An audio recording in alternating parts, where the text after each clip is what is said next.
ఆనాడు కాళేశ్వరం ప్రాజెక్టు సంబంధించి నరేంద్ర మోడీ గారు, అమిత్ షా గారు ఈ రాష్ట్రంలో పర్యటనకు వచ్చినప్పుడల్లా కాళేశ్వరం కేసీఆర్ కు ఏటీఎంగా మారింది, 1,00,000 కోట్లు కొల్లగొట్టిందని ప్రధానమంత్రిగా, హోంమంత్రిగా మీరు ఎన్నోసార్లు ఈ రాష్ట్రంలో మాట్లాడారు.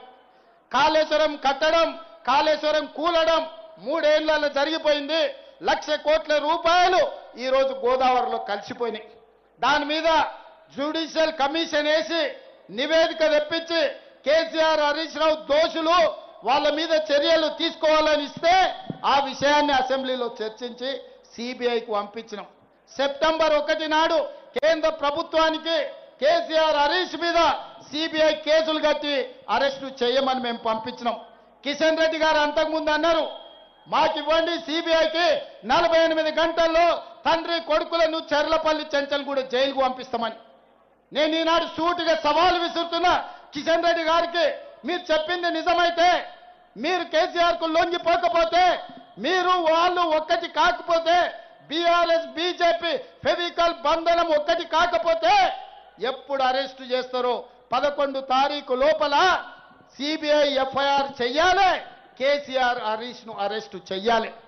ఇదే కాదు, కేటీఆర్ ఫార్ములా ఈ రేస్ పేరు మీద కార్లు తిప్పి కాంట్రాక్ట్ ఇచ్చి ఎలక్టోరల్ బాండ్స్ 50 కోట్లు కంపెనీ నుంచి వసూలు చేసింది. ఆధారాలతో సహా ఏసీబీ కేసు కట్టి అరెస్టు చేయడానికి గవర్నర్ని అనుమతి అడిగితే 2 నెలల నుంచి గవర్నర్ దగ్గరనే ఫైల్ ఆగిపోయింది.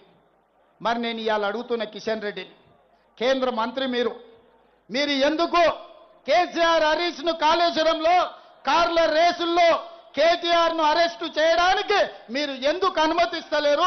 మీ చీకటి ఒప్పందం ఏంది? మీ గూడు పుటానేంది? ఈ ఎన్నికల్లో మీరు ఆత్మహత్య చేసుకొని బీఆర్ఎస్ ను గెలిపించాలని కుట్ర చేస్తలేరా? ఎందుకంటే రేపు బీఆర్ఎస్ బీజేపీలో విలీనం అవుతుంది. ఇది నేను చెప్పలే, కేటీఆర్ సొంత చెల్లెలు చెప్పింది. నేను జైల్లో ఉన్నప్పుడు బీఆర్ఎస్ ను బీజేపీలో విలీనం చేస్తామంటే నేను ఒప్పుకోలేదు, అందుకే నన్ను పార్టీలకు వెళ్ళి ఎలగొట్టిరని. అందుకే సోదరులారా, ఇవాళ ఏ రూపంలో వచ్చినా మీరు